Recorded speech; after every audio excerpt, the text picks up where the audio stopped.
There's a Cherokee proverb. It says there's a battle of two wolves inside of us all. One is bad. It is anger, jealousy, greed, resentment, lies, inferiority, and ego. The other is good. It's joy and peace and love and hope, humility, kindness, empathy, and truth. The wolf that wins is the wolf you feed. This morning, my message is twofold. First, to honor and celebrate, and then to call ourselves to action. We want to know, how can we each be a harbinger of hope to the broken? How can we learn to be allies to each other? How can I? How can you?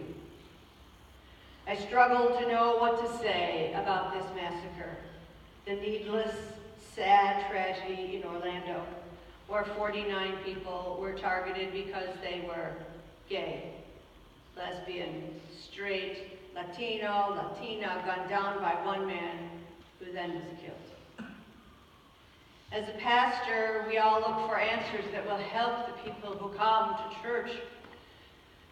All I could find myself saying was so much blah-de-blah. So I went and looked for help. And here is a statement by Paul Fromberg, who's the pastor of St. Gregory's Episcopal in San Francisco. It was very helpful to me, and helpful, I hope, to you. I spent hours thinking of something wise to write, something disruptive to do about the massacre of my sisters and brothers in Orlando. It keeps coming down to the essential truth of the gospel. Love your enemies. Pray for those who persecute you. This is the most radical starting place for restoring the moral order of society. Jesus taught other love and not simply self-love or family love or tribe love. Living out of his teaching means that the manufacturers of the AR-15 assault rifle couldn't make weapons designed to kill our enemies. If that means the NRA would have to work actively for the sake of eliminating weapons that are designed to kill our enemies, instead of preventing our elected officials from passing reasonable legislation to stop the sale of killing machines, it means that instead of stereotyping, demeaning, and marginalizing others, members of Islam, we would do anything in our power to protect their dignity and their honor. But as a nation, we do not believe in the commandment of Jesus, not to the point of radicalizing the national conversation about violence. Which is why the only thing I know to be converted to love is God's manifest in Jesus. Demonstrate love to everyone that I encounter, and trust that God can empower me in this love to act for the sake of enemies and those who persecute. Love is the most disruptive force in the universe. It always has been, and it always will be.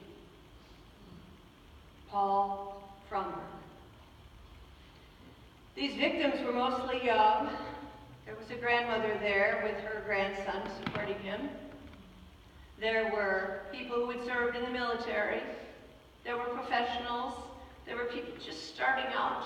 People coming from Puerto Rico to be in America, to find a tribe to be with, find a place to be with each other. Most of them, though, are under 30. Their lives were just beginning. They were just going to have fun and to be with each other. They were also Latina people. As I watched those pictures, and what made me want to put their photographs up is there was a woman who said she worked in the Latino community in Orlando, and she said, it didn't really hit me until I saw the pictures. And she also said something very disturbing. She said many of these young people, their families did not know that they were gay or lesbian, bisexual, transgender. They didn't know until they saw them dead on the screen. This man asked this woman, the reporter, but the Latino community is very homophobic. She said, yes. He said, do you think all the bodies will be claimed? She waited for a minute and she said, well, if the families don't claim them, I will.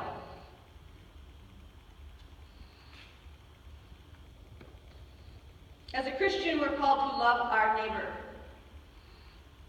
Regardless of sexual orientation, financial status, race, we are called to love our neighbor.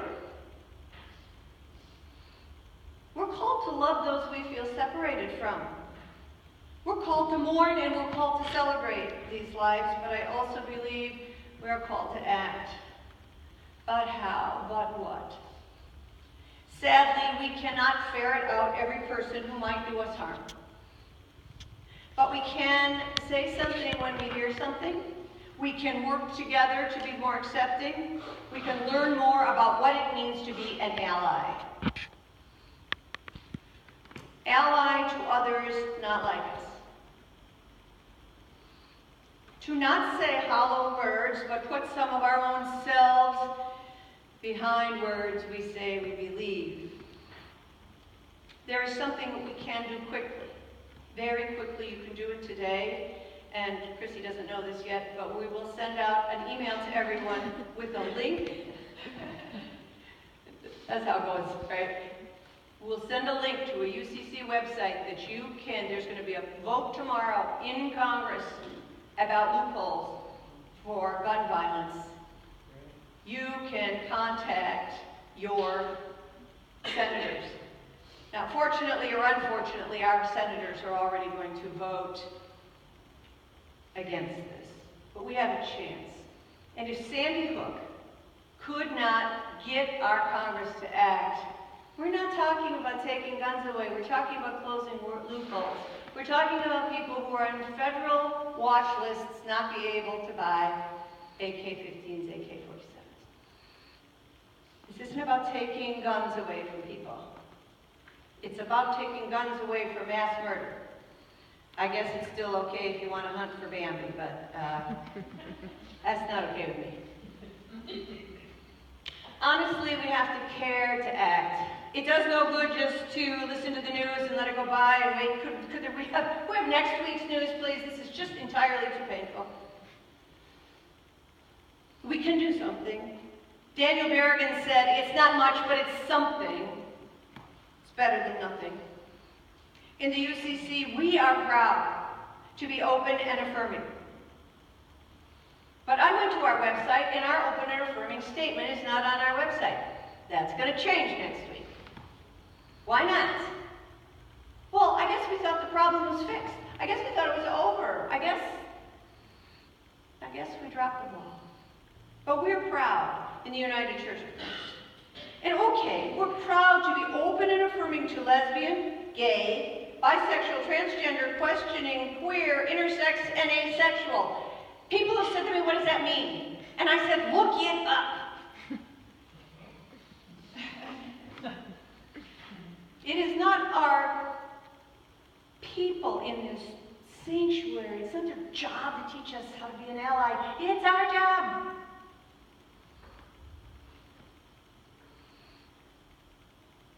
We need to listen more closely to what people are telling us. It's not their job to teach us anything.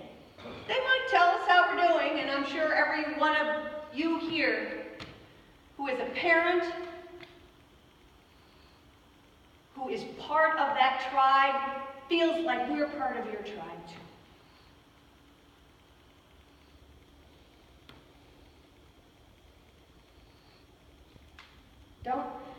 Don't expect to be patted on the back for doing this homework.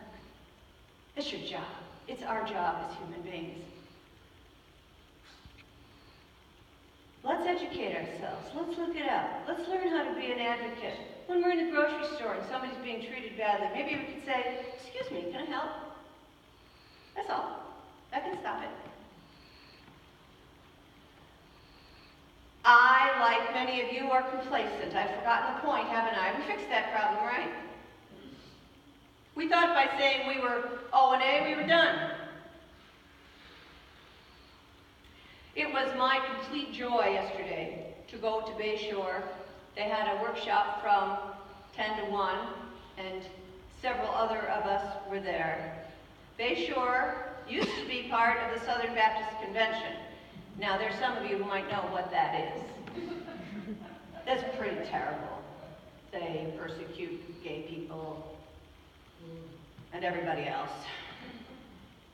So Bayshore, when they first came to us to want to rent space from us, I said, that's not possible, you're SBC. And they said, well, we're getting ready to go open an affirming.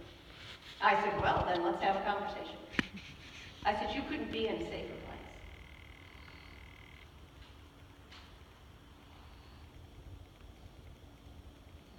We are partnering with a new church that is opening their arms. They have lost members, they have lost money, and they have lost their denomination, and they don't care. They're standing up and standing out. Today, what did I do with my flag? It's still here. There we go. Today, as you leave, you will be handed a rainbow flag. This flag, all these flags,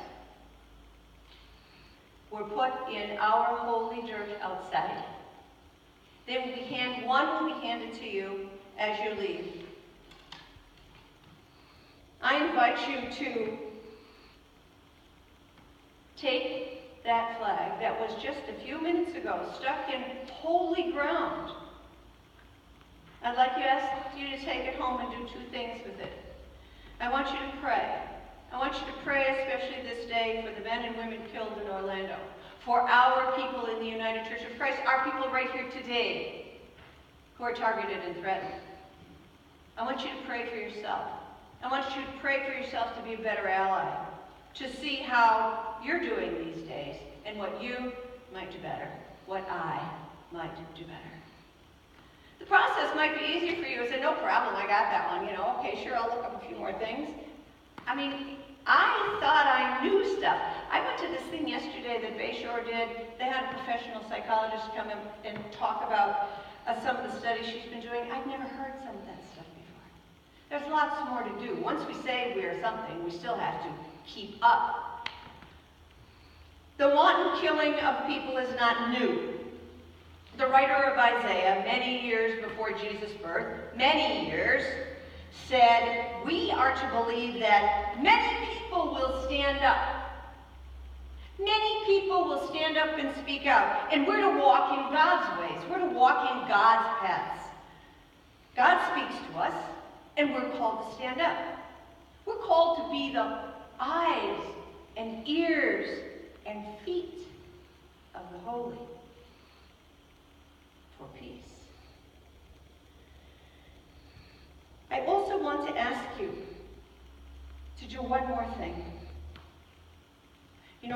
As a clergy person, I can't tell you who to vote for, and I can't even talk about political things that are going on, because we will lose our tax status. So I won't do that. I'm going to talk about what's right. Of course, Christian could talk all he likes, so that would be bad. We have to talk about what's right and how we treat each other, so maybe we could somehow engage our world so these kinds of things don't happen again. There's much for us to do. There's much for us. We're called to stand up, not to fix or solve or manage or intellectualize, but just be with. Then, as we are all standing together, stronger and better than we were alone, maybe we can agree to do something. We need to think again about what it means to beat swords of destruction into instruments of peace. To never perpetrate violence against anyone. and in our actions to know Jesus, he modeled that behavior for us. He's calling us not to be complacent, not to be afraid. My peace I give to you. How are we missing this? Years ago, I was just learning what it meant to be an ally and a friend to the LGBTQ community. I had a friend in seminary who said something to me, and I said some stupid question, like really uninformed. And he said, I'll teach you. So he sat next to me in every class we had together. He said, no, that person is struggling with these issues. And I'm like, how do you know that? I can't figure that out. I was blessed with a teacher. Then I was asked to sing at his ordination. And later I've been asked to officiate at weddings and baptisms, to be with these people brave enough to ask me to do something for them. But being an ally is a private task. We don't deserve a pat on the back for doing what is right and what we're supposed to do in the first place. And as we leave this place, use your anger and your hatred, but use it wisely and carefully. Don't hurt anyone. Use your sadness and your compassion. Stand up, stand with, stand by each other. And so, as I end, I would like to sing you a bit of a song. The song was written by Fred Small, and it was written maybe 20 years ago as a lullaby for lesbian women to sing to their children. I won't sing the whole thing, it's long. You can be anybody that you want to be. You can love whoever you will. You can travel any country where your heart leads, and know I will love you still. You can live by yourself. You can gather friends around. You can love one special one. And the only measure of your words and your deeds will be the love you leave behind when you're gone. There are girls who grow up strong and bold. Some boys are quiet and kind. Some